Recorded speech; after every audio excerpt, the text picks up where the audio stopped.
Primeiro, boa noite a todos. Um prazer falar com vocês. Primeiro, parabenizá-los pela iniciativa. Esse tipo de organização é muito benéfico para a propagação de conhecimento, de informação, né, para os nossos profissionais BIM.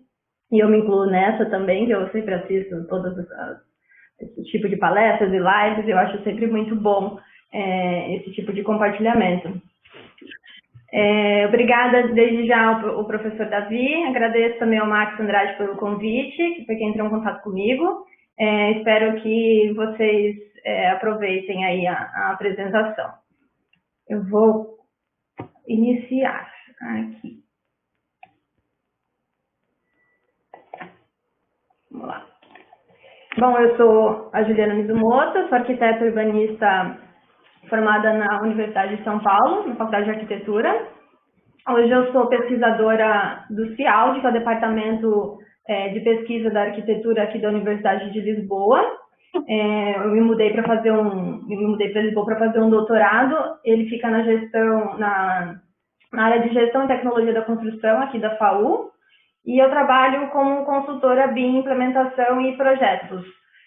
O que eu vou mostrar para vocês hoje sobre algumas informações sobre PEB e são frutos da minha experiência aqui também, porque eu trabalhei um tempo, quase um ano, num Instituto Superior Técnico aqui, que é a Poli deles aqui, vamos dizer assim, né, na Faculdade de Engenharia, no Departamento de Civil. Eu tive alguns contatos com projetos de consultoria que tinham mais a ver com o governo, então vem dessa experiência também. Quem quiser meu contato está aqui e eu vou começar.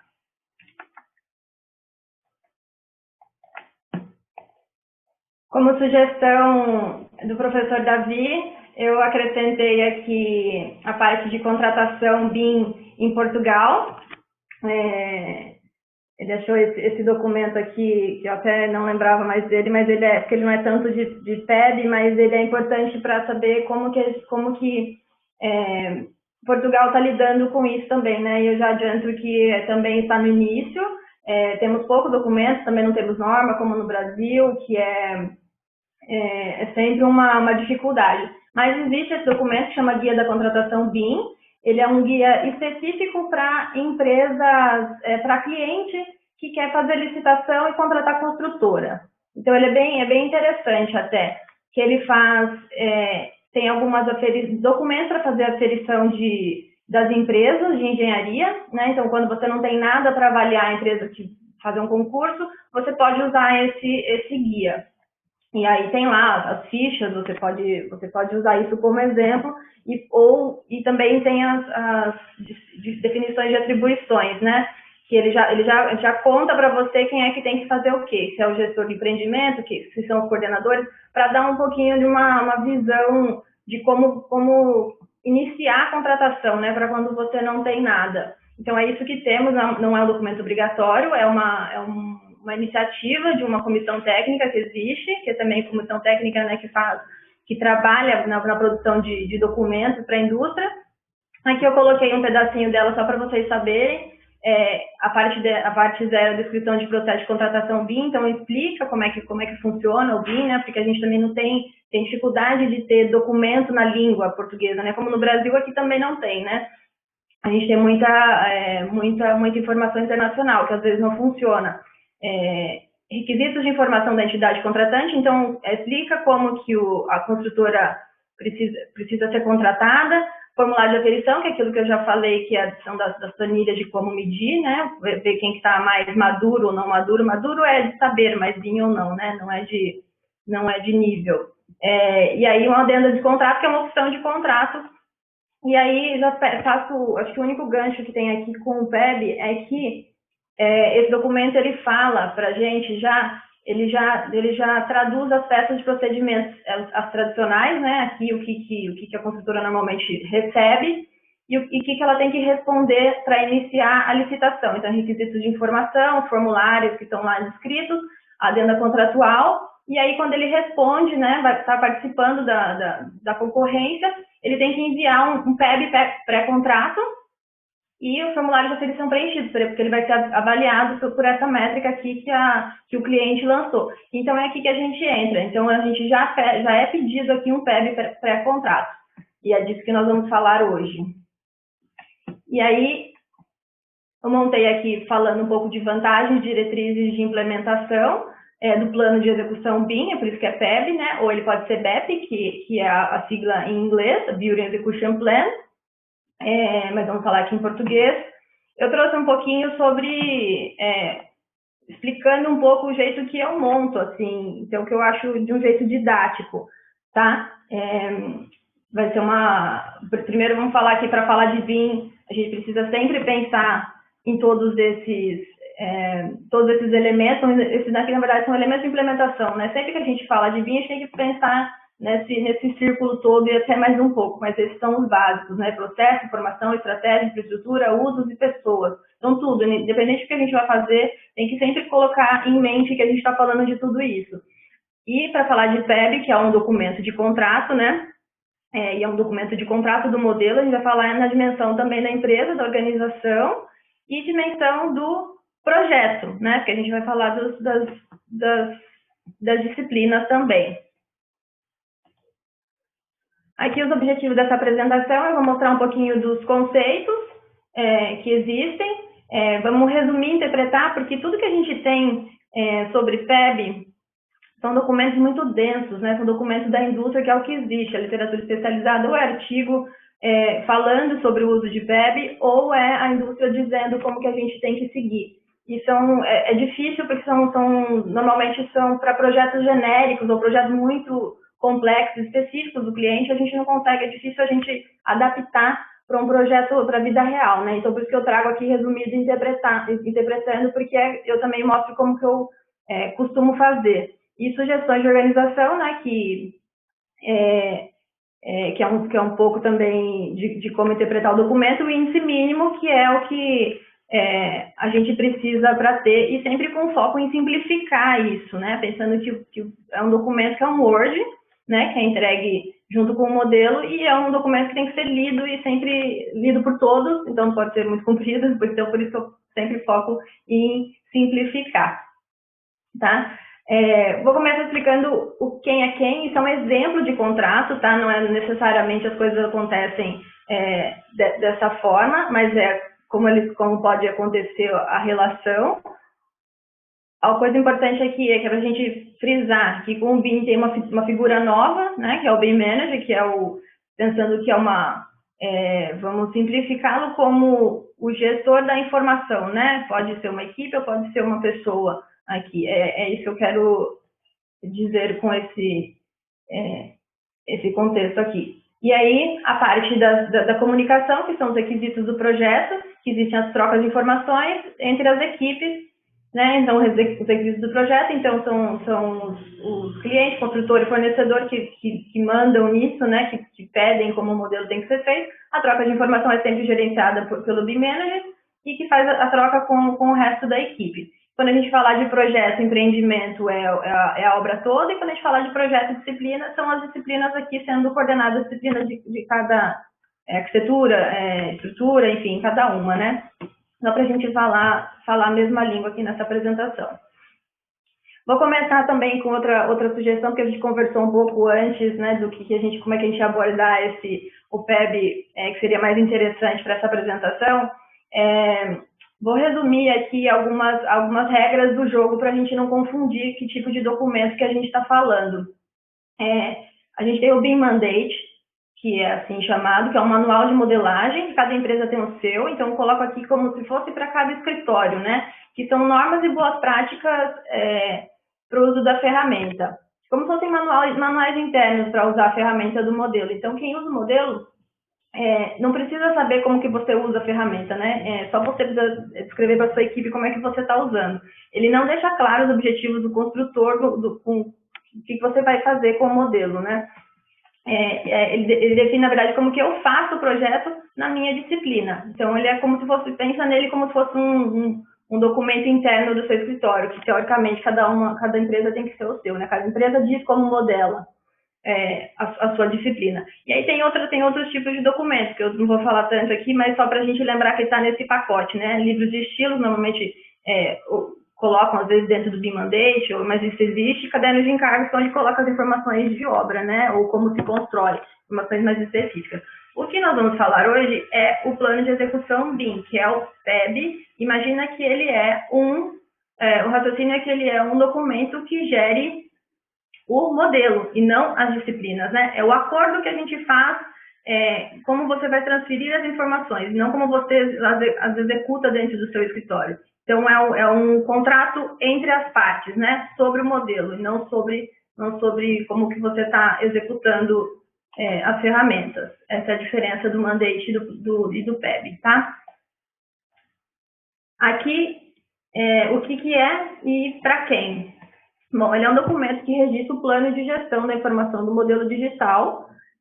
Ele registra o que precisa para cada um trabalhar, né? Imagina que tem todas as equipes e a gente precisa falar a mesma língua, porque assim, tudo muito bonito, né? O modelo complexo, com muita informação, mas como é que essas pessoas se comunicam, né?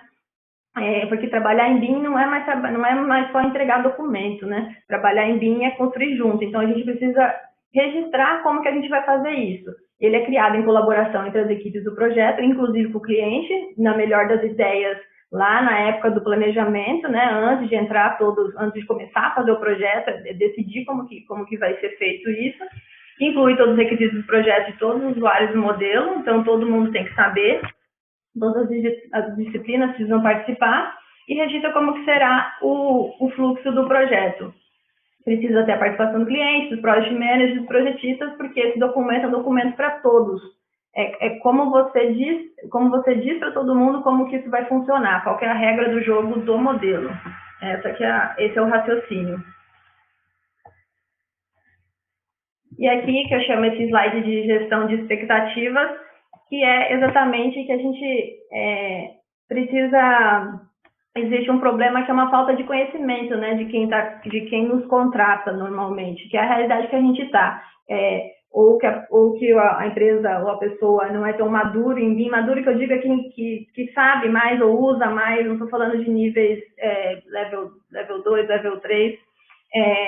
Às vezes quem nos contrata não é engenheiro civil, então não sabe a língua do projeto que a gente está acostumado, né? Às vezes é administrador, às vezes é um banco, coisa que já aconteceu comigo. Então, a gente precisa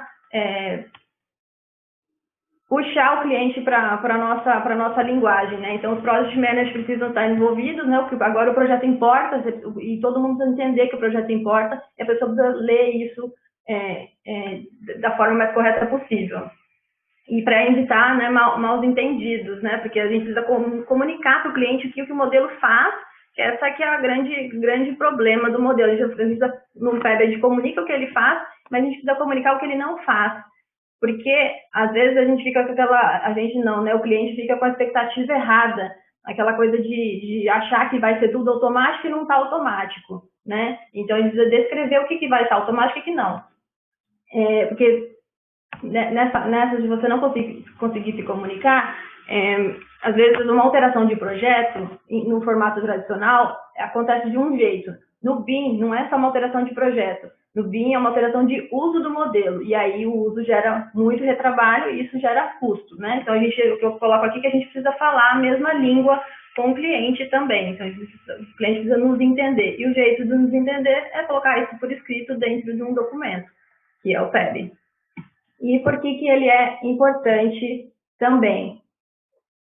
Importante porque ele já está em norma, ele já vem sendo descrito como necessário em vários documentos. Aqui, essa da BSI, aqui é a PAS 1192 de 2013, já falava que precisava de um documento que chamava plano de execução, e a ISO aqui, que é aquela parte da colaboração que descreve 100% do que precisa e como que isso precisa ser registrado. Então, já tem norma, a gente precisa aprender a fazer. Aqui a parte da PAS, né, onde demonstra que está aqui. Então, 2013 já tinha aqui uma norma falando disso. por isso que a gente coloquei aqui, porque ela já era importante. Aqui a ISO, então que existem uma polarização de atenção em definir como são as trocas serão feitas. A gente precisa definir isso para o cliente e precisa registrar. Então, e essas informações são registradas no PEB. Tudo que você faz, como as informações são transferidas, precisa ser documentado, e isso está em norma.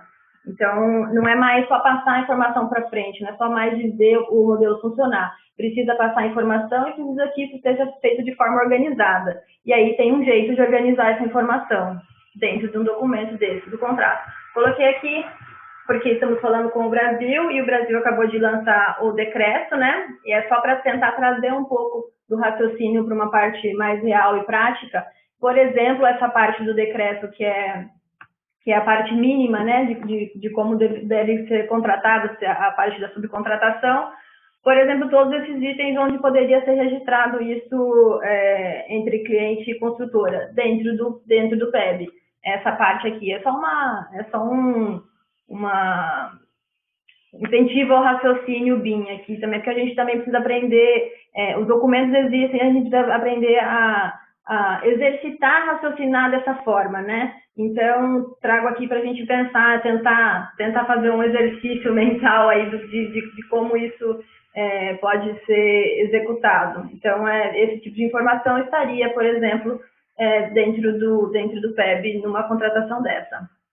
E aí, quando a gente começa como organizar isso, porque existem várias formas, vários modelos, e eu trago aqui algumas opções, que são os guias, que é a literatura específica que existe de BIM, né, que a maioria, acho que as mais completas são os guias da indústria. Trago aqui alguns que eu acho que descrevem o PEB de alguma forma mais completa. Lembrando que isso tudo são guias da indústria, são guias em parceria, em colaboração e patrocínio com universidades, né? Então, quem faz isso é pesquisador, então incentivo à pesquisa é uma parte muito importante, né? A gente vê muita reclamação que não tem documentação em língua portuguesa, também por isso, né?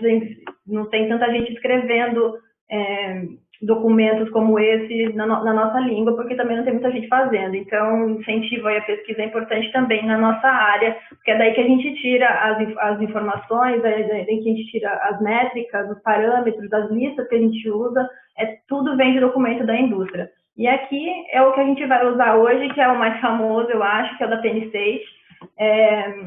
Ele é mais famoso porque ele é mais completo mesmo, e eu também gosto dele, acho ele muito didático, e ele é um guia de como fazer a implementação de um PEB dentro de uma empresa. Então, assim, mais beabá possível, só se fosse em português. Ele faz exatamente todas as etapas. E é por isso que eu trago, que eu acho ele mais fácil. Todos os templates que eu vou mostrar aqui, eles são templates que estão online, tem aí no Google, no site da Penn State, vocês podem baixar, tá? Planilha de Excel, Word, tá tudo organizado. Ele é um documento em inglês, denso, mas é muito útil, então por isso que eu trago aqui. E a gente vai organizar essa sequência de raciocínio de como montar o documento de acordo com o método deles. Eu acho mais fácil, é o que eu sempre tento incluir nos meus trabalhos, que passa por definir os usos e objetivos, aí tem várias coisas dentro disso, desenhar os processos, definir trocas de informações e definir infraestrutura. Isso é o pacote básico que o guia fala. Então, começar por definir usos e objetivos. Vou tentar sempre interpretar para o nosso mundo real, tá? Isso aqui é um exemplo que eles dão de como você poderia fazer isso definindo os seus objetivos de projeto, sempre objetivos mensuráveis, né? Aumentar a produtividade aqui em campo, aí o uso BIM, né? Como ser interpretado BIMisticamente, né? Fazer os design reviews, o 3D coordination, são coisas que você consegue fazer com o modelo, né? O que é possível você fazer. E aqui, uma parte trago um pouquinho para o nosso, um pouco mais palpável, para a gente pensar, por exemplo, em nível de organização. Eu sempre penso assim, como que a gente vai explicar para o cliente o uso, às vezes ele quer fazer uma coisa, mas a gente precisa explicar qual que é o uso que ele vai ter aquele resultado, né?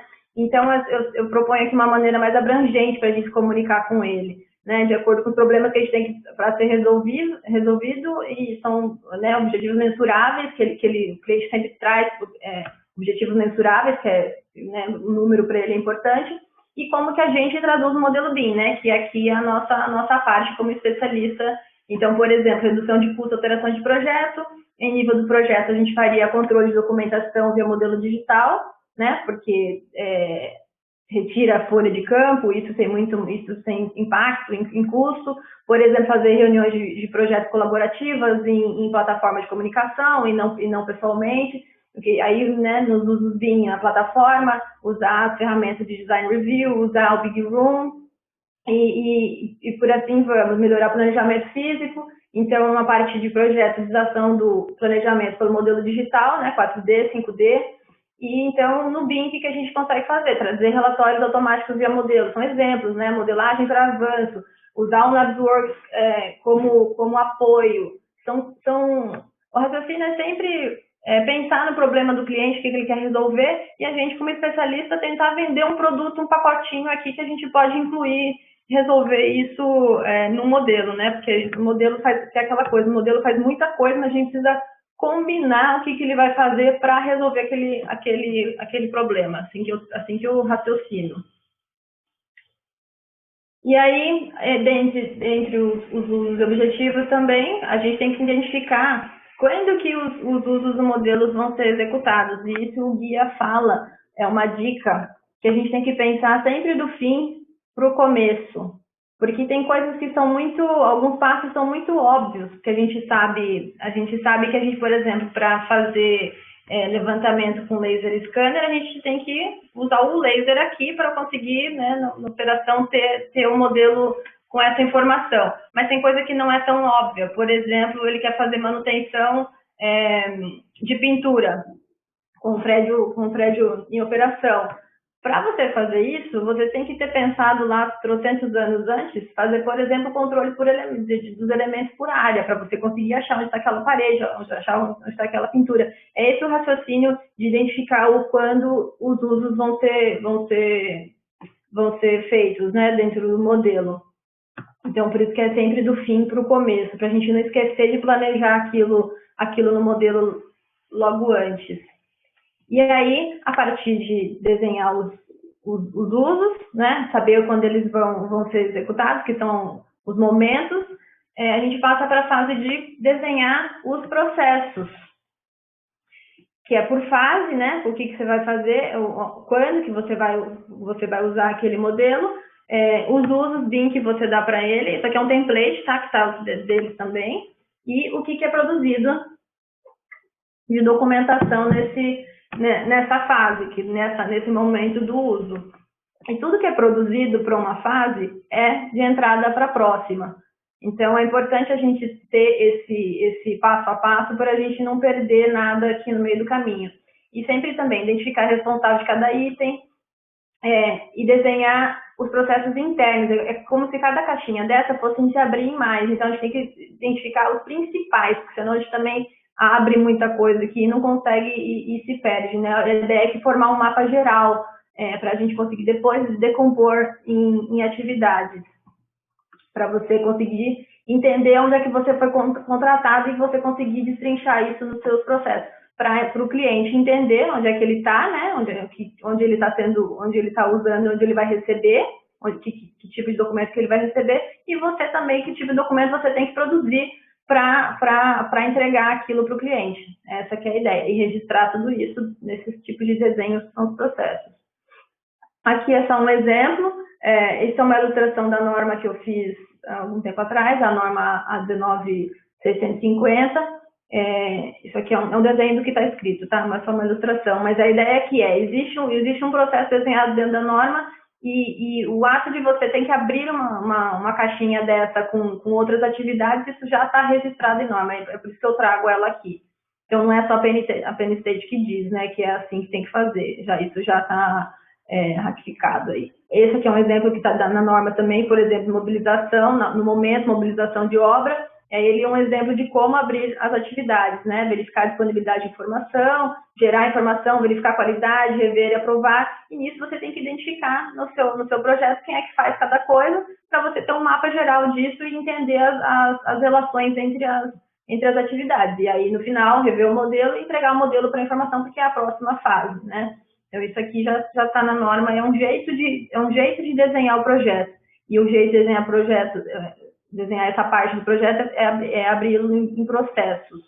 É isso que quer dizer. Isso aqui é um exemplo de um projeto que eu participei recentemente, que é também de fases e onde que entra os modelos, onde que saem os documentos, que tipo de informação que é passada.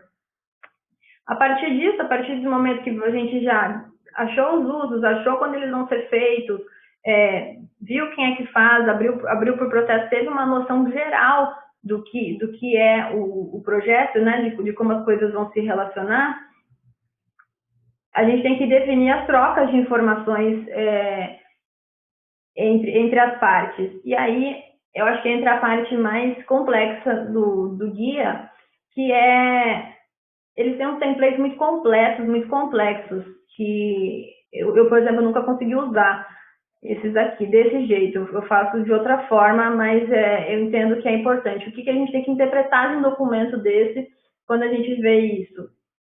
Que são as informações, quais são os grupos principais de disciplinas que a gente precisa combinar com todo mundo, que precisa, e ver o que cada uma precisa para fazer para responder àquele uso. Então, aqui eles colocam como que deve ser entregue, né? Aqui quem é o responsável, como deve ser entregue, é como se fosse um LOD e LOI deles, aqui eles colocam A, B e C conforme quantidade de informação, né? É um exemplo. Desculpa. E aqui a seleção dos elementos importantes para serem combinados com todos, que são as disciplinas, né? Coloca aqui, por exemplo, o piso, né, da superestrutura, vê em qual LOD, em qual nível de detalhamento que precisa estar, em qual momento, e como é que isso vai sendo transferido, né? Quem é o responsável. Isso é uma planilha super complexa. Eu acho que eu defendo que assim, a gente tem que informar o necessário para realizar o trabalho. Então, combinar a regra do jogo, se vai ser LOD X ou Y, eu acho que é mais importante definir isso.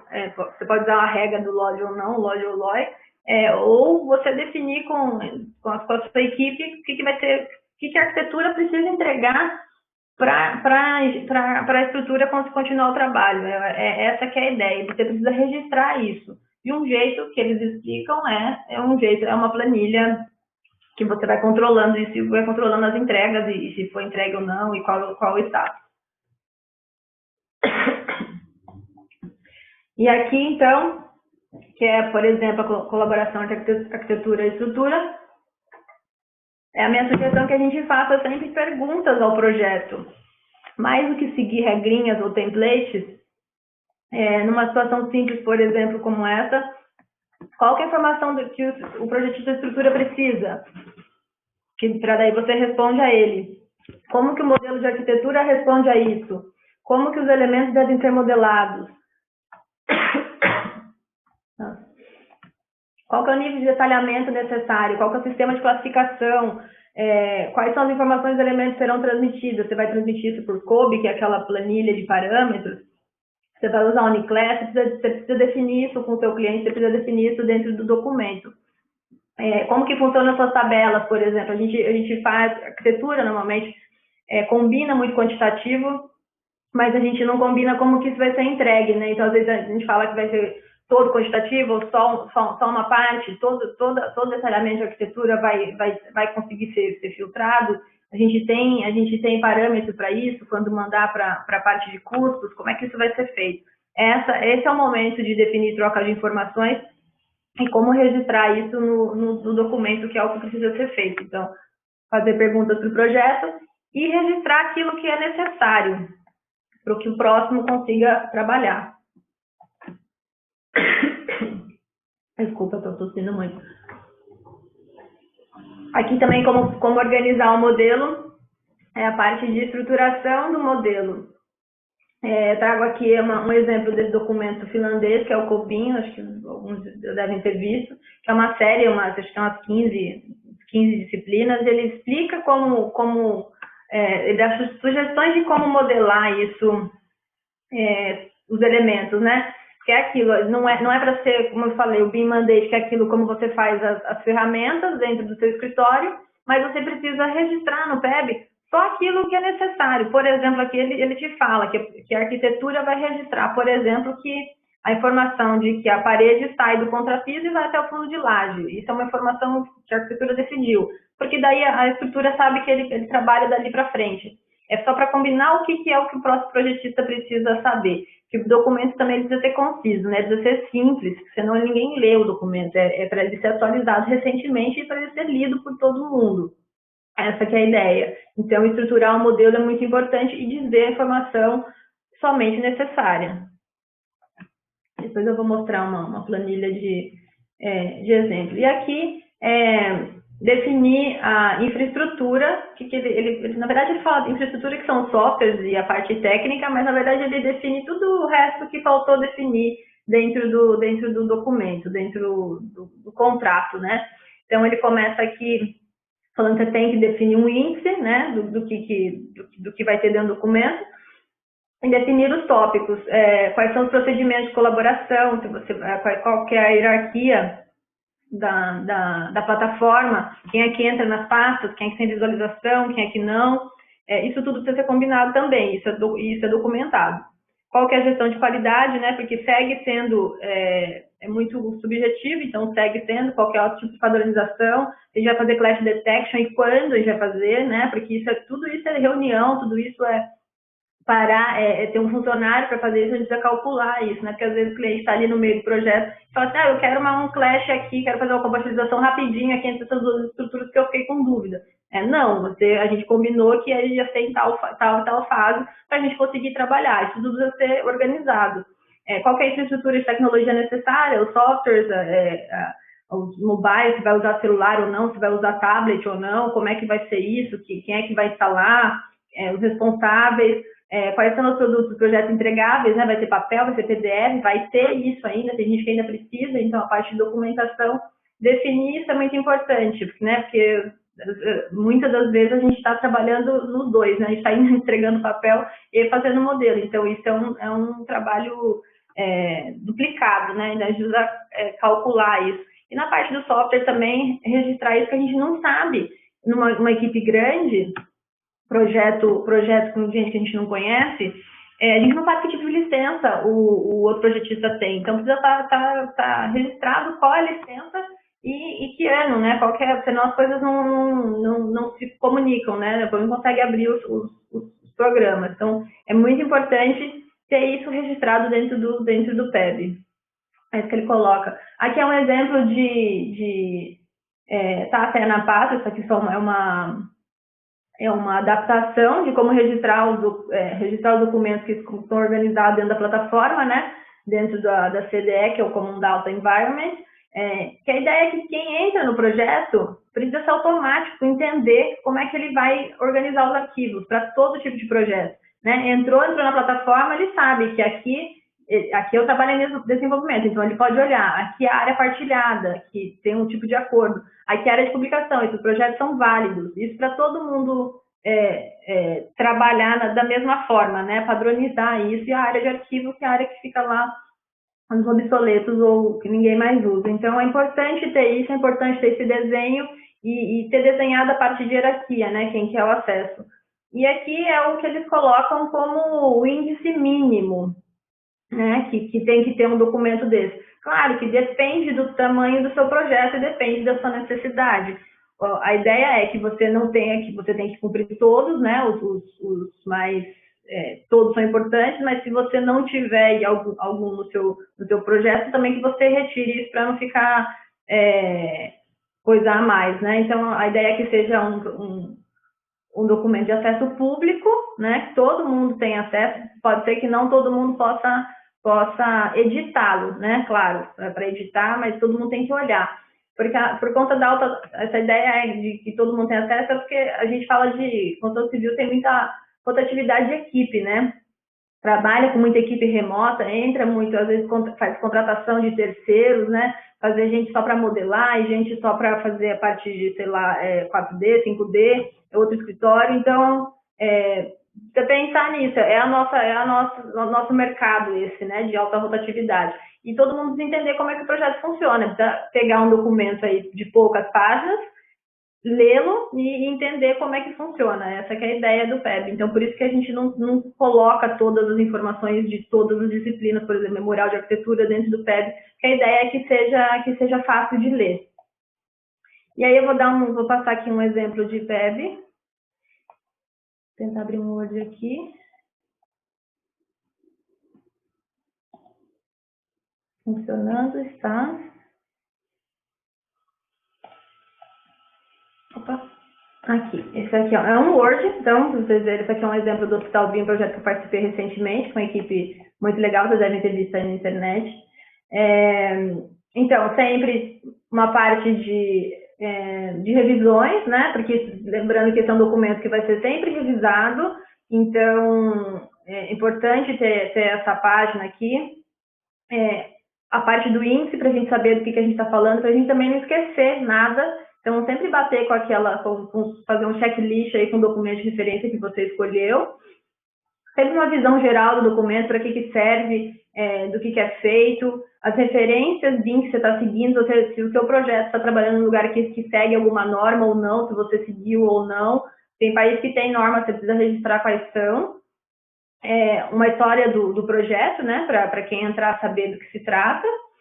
A equipe do projeto, parece uma coisa meio boba, mas a gente trabalha com muita gente e a gente não sabe normalmente quem é a equipe dos outros projetistas, para saber mesmo, para saber para quem ligar, né, para saber quem que é o responsável por aquela parte. Porque lembra que a gente já definiu, em algum momento a gente define quem faz o quê, né, então a gente precisa saber para quem que a gente liga, então não tem mais essa da gente não saber que foi o estagiário que fez, tem que ter um responsável e a gente está registrado aqui. É mais ou menos essa ideia. Aqui uma matriz de responsabilidade, também definir, né, quem é que faz, o Project Manager, o BIM Manager, quem que é o coordenador, quais são os principais, né, as principais figuras. Um organograma, seja lá qual for a sua organização. Esse aqui, por exemplo, já é diferente daquele que eu mostrei no PowerPoint. É um exemplo de como estava organizado o projeto, mas para a gente saber onde é que está girando a informação do modelo, metas e objetivos claros e definidos em contrato para aquela história. Você precisa ser pago por aquilo que você foi contratado, e só, né? E o cliente vai te cobrar também só sobre aquilo. Se ele quiser mais coisa, aí a gente conversa e repensa o uso do modelo. Os processos do projeto também desenhado, que era um processo grande, mas uma visão geral, pelo menos, do que está acontecendo. Se tiver coisas muito específicas, também vale a pena acrescentar. Processo de troca de informação, aqui fazia sentido. Isso aqui é uma adaptação também da PAS, da ISO, e aí a gente foi colocando onde entravam os requisitos, né? Tinha consultor e tal, então onde que os consultores falavam do projeto, onde é que a informação deles iam, como que isso rodava de forma simplificada entre os projetistas, que daí o BIM Manager fala só com os projetistas e o cliente fala só com o BIM Manager, esse tipo de organização. Infraestrutura e tecnologia, aquela parte dos softwares, como que é colocada, é uma coisa simples, mas só precisa estar registrado dentro de um papel, é isso. As versões que a gente usava, colaboração, como que a gente usava a plataforma de colaboração.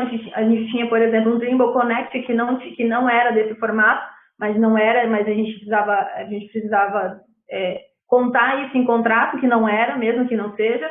E aí a sugestão que a gente dava que fazia sentido no projeto, que eram mais pessoas iam usar no futuro, a gente já programou esse projeto para outras pessoas usarem, né? Foi o projeto doado. Então, quem for usar o modelo vai saber como entrar na plataforma e vai achar lá onde é que estavam os arquivos. Nomenclatura de arquivo, porque fazia sentido, que a gente entregou algumas coisas. Vê que é só o principal, né? A gente, por exemplo, não coloca aqui como definiu as famílias, como que escreveu a família. Se não fizer sentido para a próxima pessoa que vai ler o seu projeto, não faz sentido colocar aqui. Aí você coloca no seu mandate, você coloca no seu documento interno. estruturação do modelo, né? Aqui é um anexo que eu já mostro, questão de qualidade, quando que iam ser feitas e como que se usa software, que o pessoal usou livre para fazer, e tinha naves, então tinha várias fases, e aí os anexos. Os anexos que eu acho que são importantes, também são interessantes. Deixa eu conseguir colocar aqui.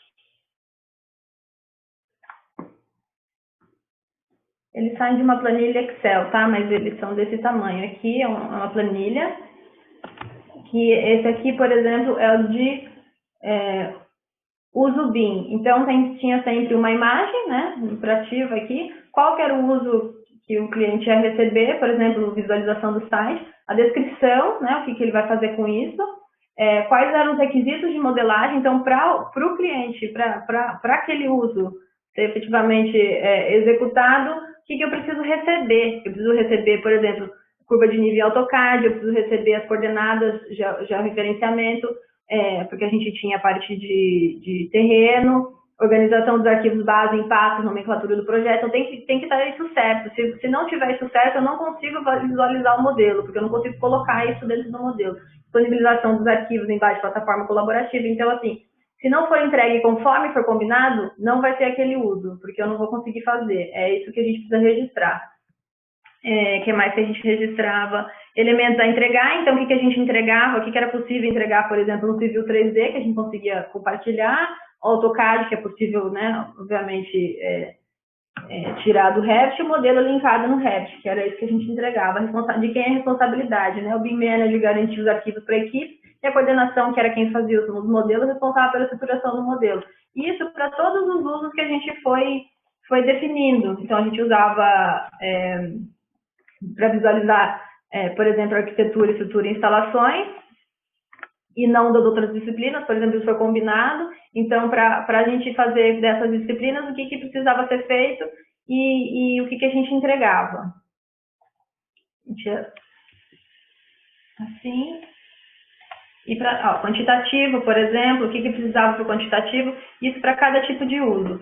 E também preparamos também um outro anexo, que era as informações necessárias de estruturação do modelo, que não era tudo, não é explicar como o modelo foi desenhado, é explicar o que é necessário para o próximo abrir e entender. Por exemplo, a gente tinha o Survey Point, o Project Point, que é super importante falar o que você fez com ele. A gente não mexeu, por exemplo, mas descreve que não mexeu. E aí a gente tinha aqui o projeto ia andando de mão, né? Então a gente ia ter um segundo modelo, então a próxima pessoa ia preencher aqui o que ela ia fazer numa segunda fase, né? A modelagem era um projeto conceito. Então a próxima fase do projeto, que seria, sei lá, se fosse registrar só o projeto executivo, o que do projeto executivo, como é que isso foi atualizado, e quais eram aqui os parâmetros do orçamento, né? Então, dessas estruturas aqui importantes, avisar o próximo que tipo de parâmetro de orçamento a gente estava usando. Isso para tudo que a gente achava importante. Então, implantação, piso, era importante piso, porque a gente trabalhava com as outras, com estrutura modular, a parte de parede também, que era importante. A gente registrou só o que fazia sentido. A parte das portas, porque eram portas especiais, enfim, já tinha um fornecedor, então fazia sentido descrever como a gente já tinha modelado as portas. Esquadria, mesma coisa, tinha um fornecedor.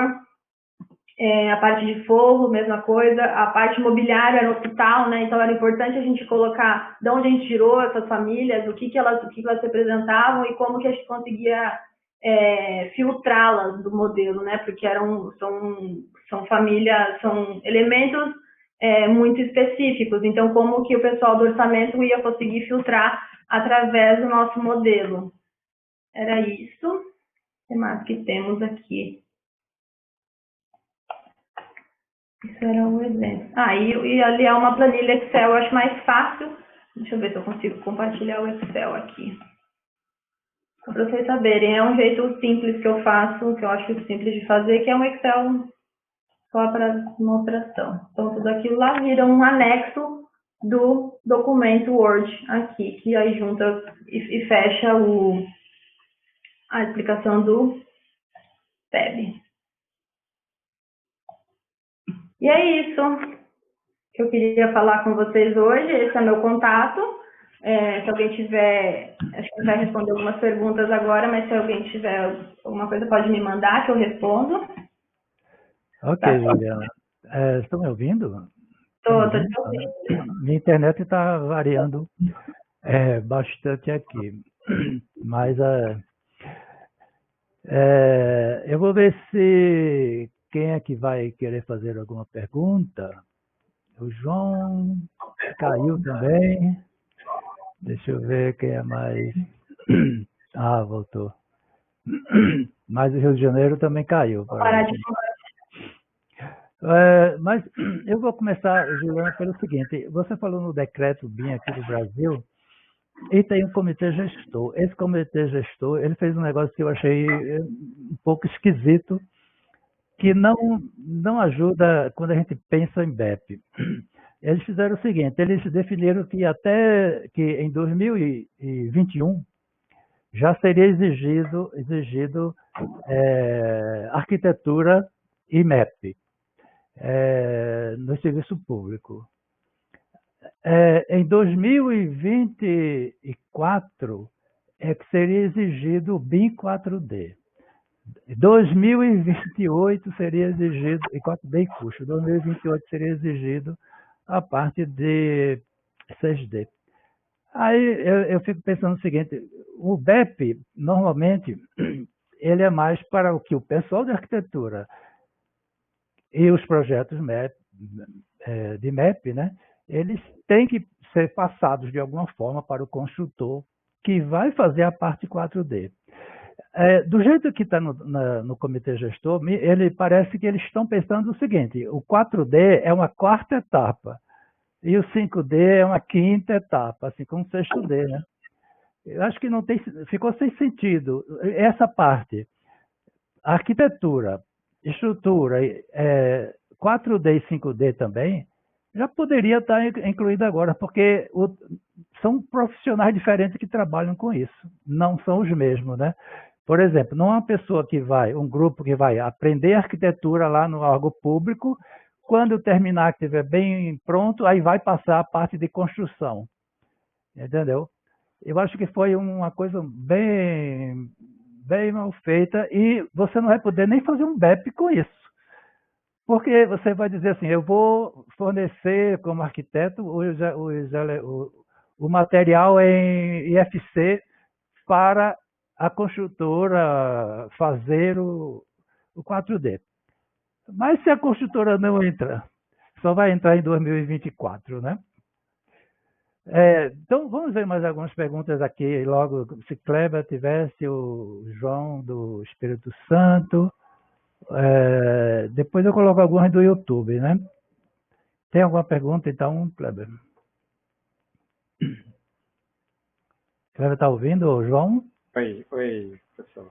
Não, eu acho que a gente poderia colocar o pessoal do grupo, do BEP, aqui. Eu acho que o Tiago até tem uma pergunta para fazer.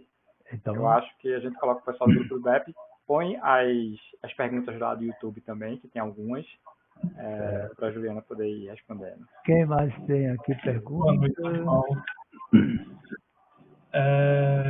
Poderia fazer a minha pergunta? Sim.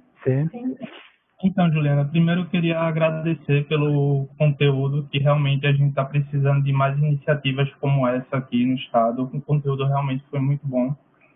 E eu queria entender um pouquinho como é que a gente pode fazer. Tipo, eu vi uma pergunta aqui no grupo do YouTube da Bianca. Ela pergunta se o BEP iria servir como uma garantia contratual.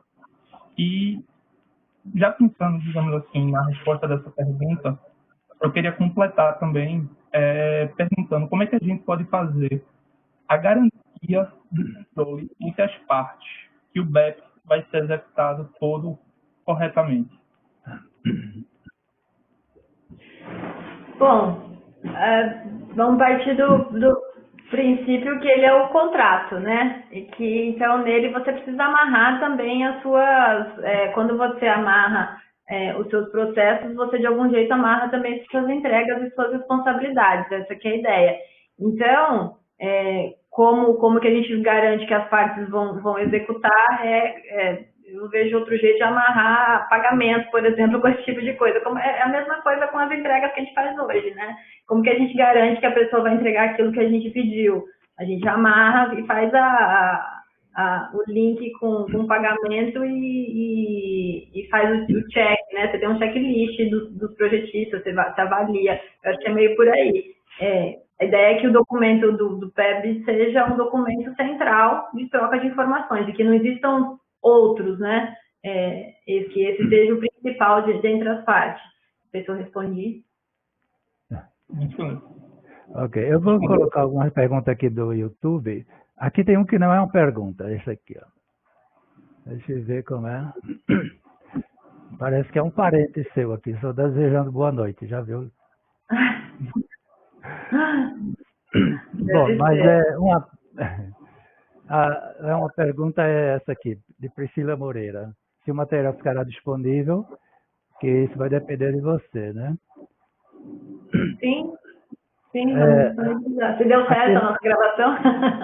Você pode ver aqui embaixo à esquerda, tem a pergunta? Sim, estou vendo, acabei de ver, o material vai vir. Ela pergunta se esse material da apresentação ficaria disponível, não o vídeo, né? Alguém perguntou o vídeo também, mas o vídeo ele ficará no YouTube, tanto da associação como no meu, né? Sim, acho que é isso. E eu passei o PowerPoint todo, eu vou disponibilizar no formato de vídeo de novo. Tá. Mas vai, YouTube. Juliana, uma pergunta, uma dúvida minha. Como é que está a realidade aí em Portugal sobre os formatos de arquivos assim entregues? Estão entregues em formato nativo, formato aberto, IFC, PDF, CD? Como é que está sendo assim a troca de informação que está rolando? Olha, o que eu sei é sempre as oportunidades que vejo, né? No momento, assim, que eu vejo mais é incentivo de ser formato aberto. Isso todo mundo que quer trabalhar. Agora, como os escritórios estão fazendo isso internamente, se eles realmente estão trabalhando em formato aberto, eu já não sei. Mas, assim, qualquer congresso, qualquer evento que você vai, que você ouve falar, é sempre a história do formato aberto. É sempre FC, é sempre as entregas serem feitas dessa forma. E não tem a contrapartida. Agora, eu imagino que dentro dos escritórios aí é meio... Eu tenho a impressão que aqui não é tão mais avançado que o Brasil nesse sentido. Às vezes eu acho até que em alguns lugares do Brasil, alguns escritórios, né, que você vê que escritórios não, né, oportunidade de projeto grande, né, que aí junta vários escritórios, como se fosse uma sorte, né, conseguir trabalhar em alta escala, né. Então é mais oportunidade. Eu vejo que aqui é a mesma coisa. Às vezes você vê um projeto que eles publicam que foi super incrível e tem várias ferramentas e tal, outros que é nada, que é só uma visualização e usaram, sei lá, a plataforma. É mais ou menos por aí. Mas a ideia é que seja formato aberto. Isso eu acho que é. Tem uma pergunta aqui de Valesca. Se é necessário, quando o projeto é pequeno, qual a importância dele para pequenos empreendimentos? Como convencer os investidores a esperar por esse momento de planejamento? Então, Valesca, é necessário, eu sempre defendo o que precisa fazer. Que é assim, o seu modelo é o seu trabalho agora. Você não tem outro jeito no mundo BIM de registrar isso que não por esse tipo de contrato. Né? Porque como que você registrava antes de uma maneira tradicional, né? Pelo seu contrato do pacotinho da sua disciplina, sei lá, arquitetura. O jeito novo é como se você não fizer, é como se você não fizesse um contrato. Aí você fica como fala, desprotegido, né? E agora, como convencer o cliente? A ideia é que você saiba já trabalhar com isso, tenha o seu template, né, para ser um pouco mais rápido, né? Você viu, não é uma coisa complicada, é um treino de raciocínio de fazer isso dentro do seu escritório, implementar mais esse procedimento, ter esse Word pronto e raciocinar isso em todos os modelos, né? É um exercício isso. Eu faço para qualquer coisa que eu vou fazer proposta, mesmo que a proposta não vá para frente, eu já começo a pensar como o modelo poderia ser feito.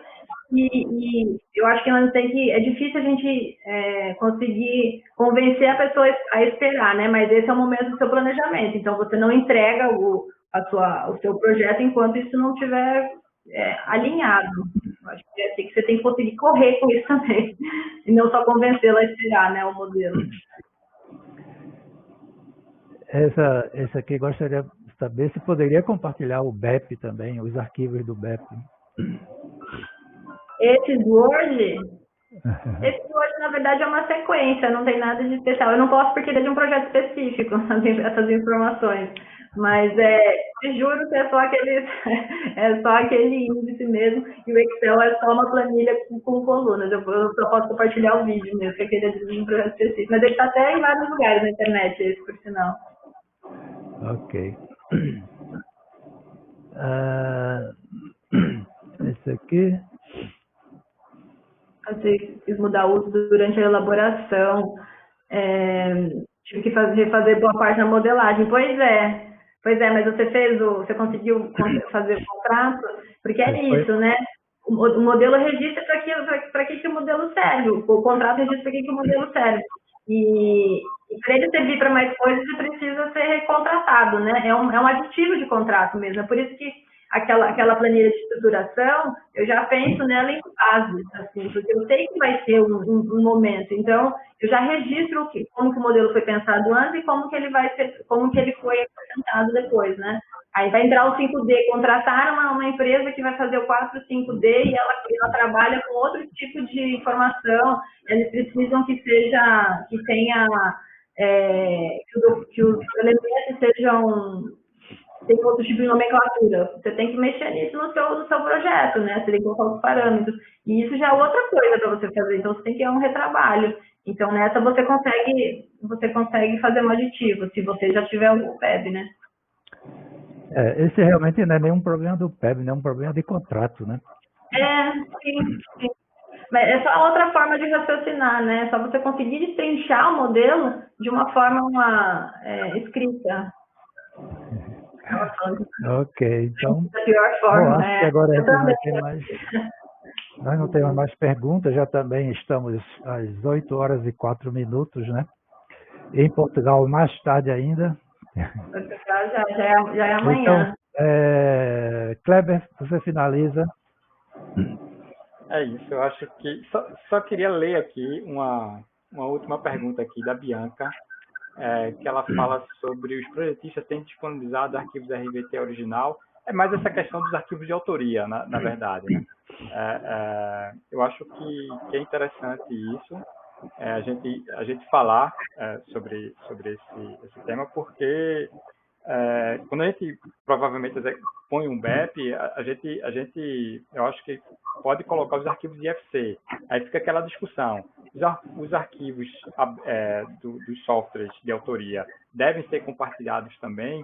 Aí o que é que tu acha, Juliana, sobre isso? Olha, eu sempre acho que eu sempre gosto de receber os arquivos das outras disciplinas, mas eu entendo essa parte, né? Porque eu sou arquiteta, então é um pouco assim, a nossa parte é sempre meio aberta mais que as outras, né? É difícil a gente compartilhar, porque a gente entrega projeto mais coisa de projeto numa fase anterior, então a gente normalmente entrega tudo, você vai ficar vendo que você entregou. Mas não tem problema entregar o FC desde que seja registrado e desde que o seu FC funcione para aquela próxima fase, aquele próximo uso, né? O problema é que às vezes, né, não adianta entregar um FC que funciona só um pouco, né? Tem que ser completo, tem que ser bem feito. É isso, mas eu acho que é o caminho natural das coisas, todo mundo entregar FC. O último que eu testei aqui no Brasil foi isso, todo mundo entregou FC e pronto. A normativa do governo aqui, diz que é para entregar os arquivos de autoria mesmo. O pessoal, realmente, no caso do Revit, tem alguns problemas, porque ao entregar o arquivo do Revit, em Revit, ele está entregando as famílias que ele desenvolveu, os templates, entregando tudo, né? Existem outros softwares, como, por exemplo, o EcoSim, você pode entregar à vontade que as pessoas não têm as coisas para tirar dela, entendeu? Pode ver, pode fazer um monte de... Sim. Existe uma outra... existe uma outra opção também, que é entregar, por exemplo, naquele formato COBE, né? Que é o formato da planilha. Não sei se já trabalhar com aquela planilha colorida, não coloquei ela nessa apresentação. Que é, por exemplo, projetos ingleses, já pede, né, isso, as regras deles. Que você vai entregar o seu modelo, ok, muito bonito, combina lá se vai ser o UFC ou não, mas o mais importante é que você entregue todas as informações baixadas, né, no formato COBE. Então, não interessa se ele vai ler o papel, né, ele vai ler o PDF no final das contas. Ele não vai receber tanto o seu modelo. Então, o modelo pode girar numa plataforma, mas o que interessa é a planilha automática. E aí é que entra toda a organização antes, né? Porque precisa ser tudo parametrizado muito antes, muito perfeito, um sistema de classificação, que é o que dificulta a gente hoje, né? A gente normalmente não tem um sistema de classificação aí no Brasil, né? A gente não consegue usar muito, e aí a hora que entra no IFC também não funciona, né? Porque daí as informações ficam meio confusas. Então, assim, para usar esse tipo de método, né, que é a COBE, precisa ser tudo muito bem feito. Mas é o caminho natural, né, de só extrair informação, só extrair os dados. E aí não precisaria mesmo do IFC, né, tanto faz. Olha aí, uma participação do nosso próximo palestrante, o Dimas Meneral. Cadê? Na real, ele sai dos donos das famílias pelo contrato do projeto. Não entendi. Não... Alguém entendeu o que ele quis dizer? Sai donos das famílias. Que pelo contrato, o contratante já está contratando, inclusive, as famílias. Ah, sim. Para usar em outras coisas que ele queira? Não sei, né? Isso é muito difícil, porque todo mundo quer o modelo, né? Porque depois ele vai fazer alguma coisa com aquilo, e ele que decide. É difícil mesmo. Eu acho que até a gente ter tudo muito organizado vai ter uma briga, acho que é uma briga eterna. Você não vai falar não, né? Ele fala, eu quero o seu projeto aberto. Fala, não, eu não conheço. Eu não consegui lidar com essa situação ainda. Eu falei não, ele falou, eu quero. Eu falei, então tá. Por aí. Aqui... Eu acho que é isso, por causa do tempo. A gente já vai fazer 1h40 aqui da live. A gente costuma dizer, né, sempre que a gente está nos papos informais de BIM, até no início lá da associação, da criação da associação, tem algumas reuniões que a gente sai de meia-noite das reuniões. E aqui, cada um está na sua casa, a gente poderia se prolongar ainda mais, né? Pois é. Mas aí é sempre isso, a gente tem muito o que discutir. Esse assunto de IFC é um assunto para uma próxima live, para um evento somente sobre isso. E também parece que as pessoas estão caindo um pouco, por exemplo, tem Valesca, mas as outras estão tudo fora aqui do canal, né? A minha internet também caiu 2 vezes. Vocês devem ter notado, sabendo que a minha imagem sumiu, mas ainda bem que a plataforma continua funcionando sem mim, né? Eu só preciso fazer quando eu preciso fazer algum controle aqui. Mas ainda bem que funciona, né? E essa também foi a primeira live que a gente fez com essa plataforma. A gente ainda está treinando, né? Então vai levar algum tempo, mas a gente se ajustar a isso. Mas agradecer muito, Juliana. Foi só pelos comentários, a participação do pessoal no YouTube, os comentários positivos. A gente agradece muito. Essa é a nossa intenção, para poder passar esse tipo de informação que você passou para a gente hoje, podendo estar passando para os profissionais, para o público geral aqui, principalmente aqui, não só no nosso estado, né? No caso da live aqui, para o Brasil inteiro, para quem puder assistir. Então, fica esse agradecimento em nome da BIMPE, da BIM Espírito Santo e da BIM do Rio de Janeiro também.